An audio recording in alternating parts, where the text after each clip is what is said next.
7,000 years ago, on the shore of a cold northern lake, a man picks up a lump of raw metal.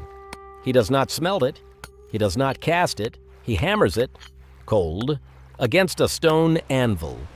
He is not in Mesopotamia, he is not in Egypt, he is not in Anatolia, he is in what will one day be called Michigan, and he is the first metal worker on Earth. Not one of the first, older than the Bronze Age by 3,000 years. And almost no one, not even in America, has ever heard his name. This is the story of the old copper culture, the forgotten beginning of human metallurgy. For 2,000 years, they hammered tools the rest of the world could not yet imagine. Knives, spear points, fishhooks, awls, ornaments that still shine inside museum drawers today. They built a trade network that stretched across half a continent. No wheel, no writing, no cities. And then, around 3,500 years ago, they stopped. They went back to stone. They had the technology. They chose to walk away from it. Nobody knows exactly why. To understand what happened here, you have to forget almost everything school taught you about metallurgy. The textbook story goes like this. Copper began in the Near East, around 6,000 years ago. Bronze followed in Mesopotamia. Iron came out of Anatolia. Civilization, tools, progress, all from one corner of Eurasia. That story is not wrong. It is just incomplete. It leaves out a continent. Because while the first Sumerian smiths were still learning to melt ore, on the south shore of Lake Superior, people had already been working metal for 2,000 years. To see how, you have to stand on that shore in the late Archaic period, roughly 5,000 BCE. The Great Ice Sheet has been gone for several thousand years. The land is still rising from its weight.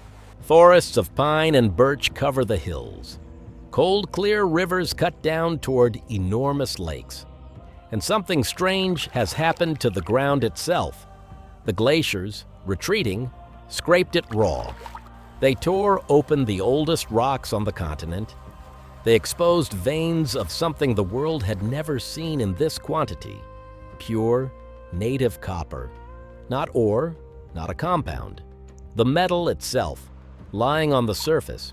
You could walk along a stream bed on the Keweenaw Peninsula and pick it up with your hands. Nuggets the size of a fist, sheets the size of a dinner plate, boulders weighing tons. This does not happen anywhere else on Earth at this scale, nowhere. It is a geological accident. Around the western Great Lakes, a copper deposit unlike any in the world opened to the sky. And the people living there noticed. They started picking the metal up, and everything changed. At first, they used it the way they use stone. They pounded copper nuggets into wedges and scrapers. But copper behaves differently from stone. Strike it, and it does not shatter. It deforms. It flows. You can shape it. You can bend it. You can draw it into a thin point without breaking it. Somewhere on that lakeshore, a napper hit a copper nugget and realized this was not a kind of stone. That moment, whoever and whenever, was one of the most important discoveries in human history, because from it came a technique so sophisticated that modern archaeologists argued about it for decades.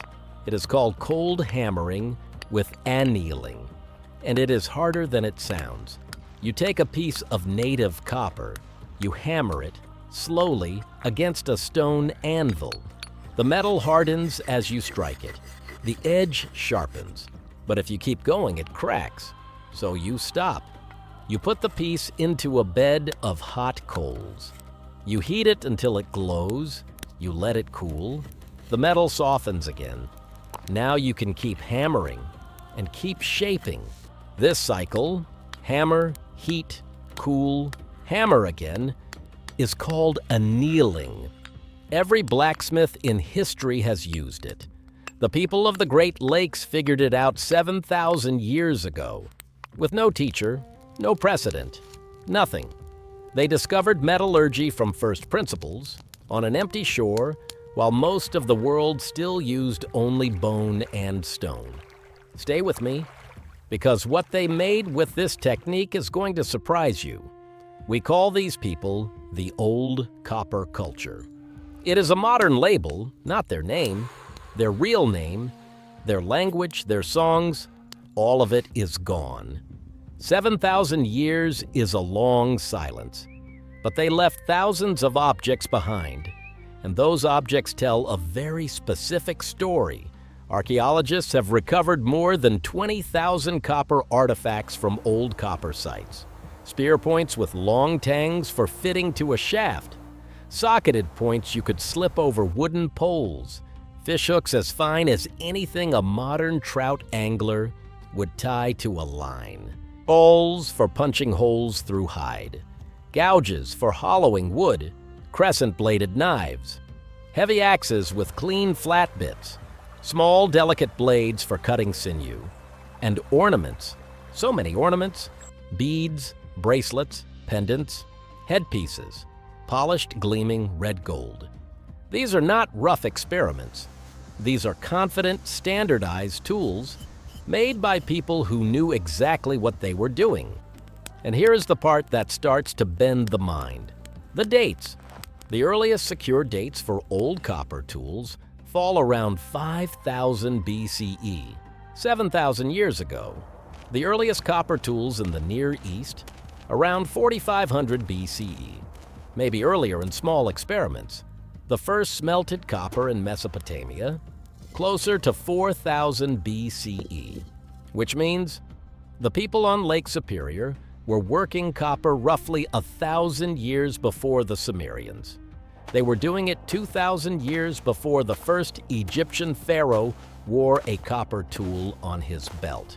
They were ahead of the entire old world, and they did it without any of the usual conditions for metallurgy.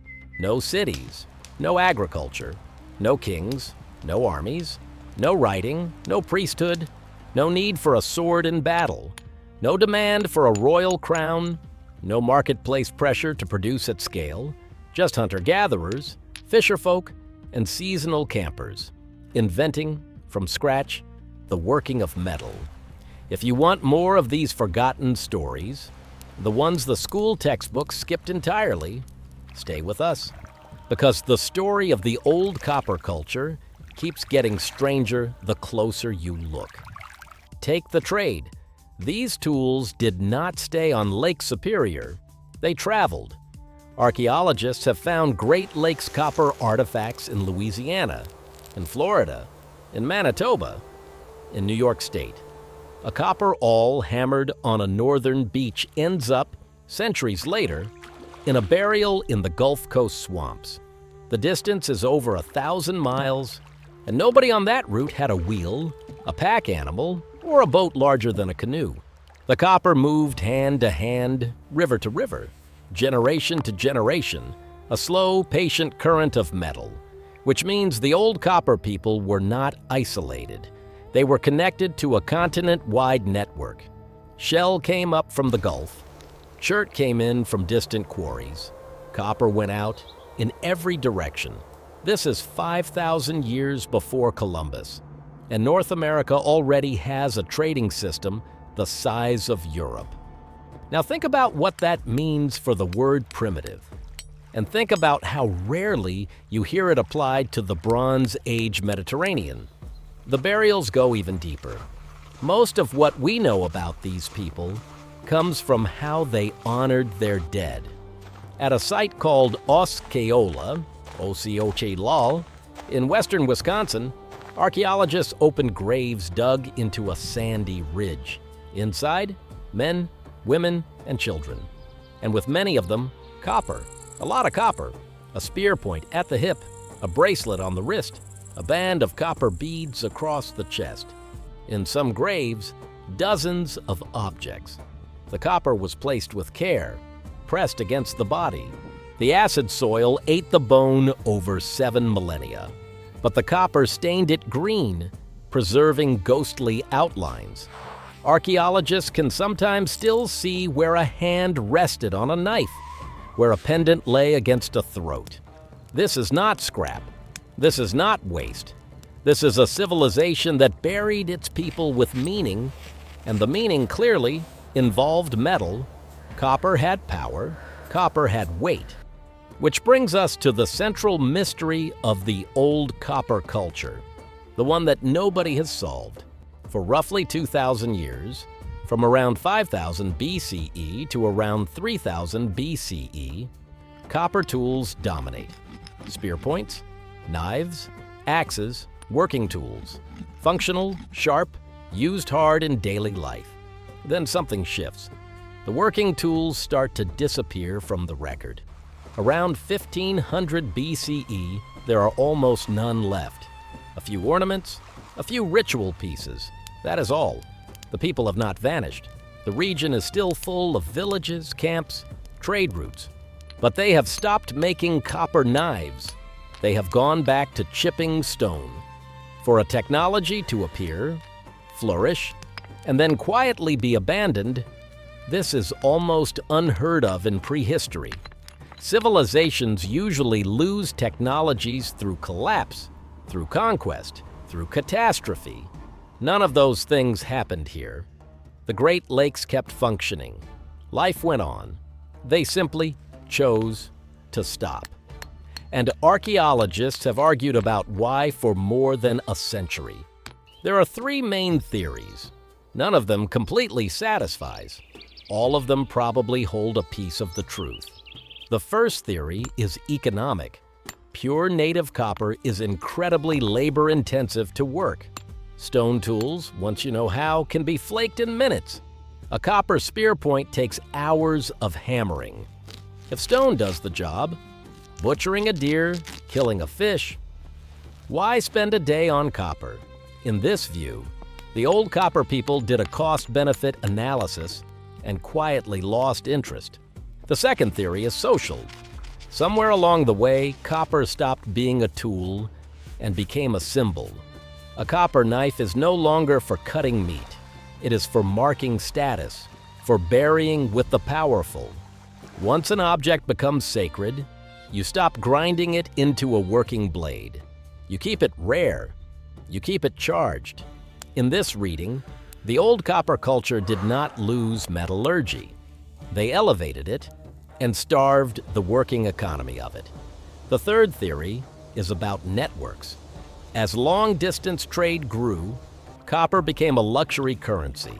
Raw nuggets and finished ornaments moved south into the mound-building societies that were rising. In exchange came shell, stone, finished goods. The Great Lakes became a supplier, not a daily user. Their own knives and points went back to local chert, because the copper was now worth more moving out. Here is the honest truth. We do not know which theory is right. It may be all three at once.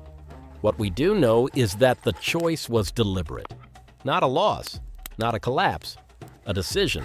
And that, in its own way, is the most radical fact about the old copper culture. They had the technology that, in other parts of the world, would set empires in motion. And they looked at it, and they decided their lives did not need to be arranged around it. This is not a story of failure. This is a story of a road not taken. Now, who were they, actually? We cannot name them, but we can describe the people around that fire. They lived in small bands, probably a few dozen at a time, moving with the seasons. In summer, they fished the big lakes and gathered wild rice along the marshes. In autumn, they hunted deer and elk through the hardwood forests. In winter, they sheltered in wood-framed lodges banked with earth, eating stored meat and dried plants. In spring, they gathered at mining sites along Lake Superior, and they dug for copper. Those mines still exist. On Isle Royale, and the Keweenaw Peninsula, you can walk among them today. They are not deep shafts.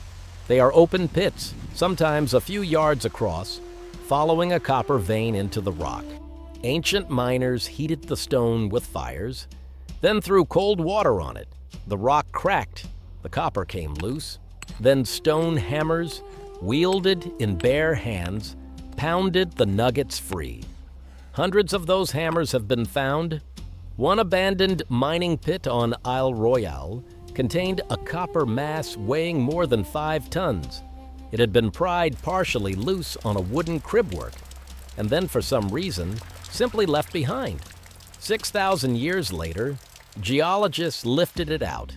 The mark of the ancient miners was still on the stone. These are not myths. These are physical sites you can visit. Ancient hands left tools in them. When you stand there, the distance collapses. 7,000 years is not so long. The rock remembers, and the descendants remember too. The Ojibwe, the Menominee, Me-Nom-I-Ne, the Potawatomi, Pot-Uh-Wa-Tu-Mi, the Ho-Chunk, the Miami, they are still here. Their ancestors drank from those lakes, walked those trails, worked that copper. The line of memory is not broken. It runs, unbroken, from the cold hammer on Lake Superior to this morning. This matters, because the old copper story is sometimes told as if the people simply ended. They did not. The technology changed. The culture evolved. But the peoples of the Western Great Lakes are still there, and their oral traditions preserve something archaeology can only glimpse. Stories of the shining rock, of the sacred metal, of the first fire under copper. When elders speak of the old lake country, they are not reciting history. They are remembering it. If you made it this far, you are now looking at a map of North America with different eyes. The textbook version taught you that civilization came ashore with Columbus. That metal came to this continent in Spanish hands. The actual record says something else. That people on this continent were working metal while Stonehenge was still a flat meadow. That the first metallurgists in the world stood on an American lakeshore 7,000 years ago. That they built a continental trade network, invented a technology no one had taught them, and then freely walked away from it. And that, when Europeans finally arrived, they arrived in a land that had already been inventing, choosing, and remembering for 70 centuries. This is not an alternative history. This is history. The evidence sits in museum drawers in Madison and Milwaukee right now. The spear points are real. The awls are real. The fishhooks are real. The bracelets are real. And every one of them was made 1,000 years before a Sumerian ever melted ore. The world's first metallurgists were not in the cradle of civilization. They were north of it, west of it, across an ocean from it.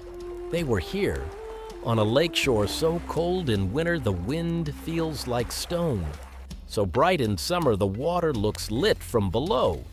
They knew the copper was alive. They knew how to wake it with fire and hammer. And when they decided they no longer needed it, they walked away and left the rest of the continent trading in their absence. No metal age followed here. No bronze, no iron, no swords, no crowns. Just a quiet 7,000-year secret, kept on the edge of the largest freshwater lake in the world. A secret that should be in every textbook, and somehow, still, is in almost none. If you want to know what else was happening on this continent while the old coppersmiths were at work, we have more. South of Lake Superior, in the lower Mississippi Valley, something even older was being built. A place called Watson Brake. 11 earthen mounds raised by hunter-gatherers in a perfect ring, older than the pyramids, older than Stonehenge, older than almost anything you have been told about. That is the story we will tell next. Another forgotten first, on the same continent, in the same deep past. Because the real history of North America did not start in 1500 AD. It started more than 20,000 years ago. And almost every chapter has been left out, one chapter at a time. We will put them back in.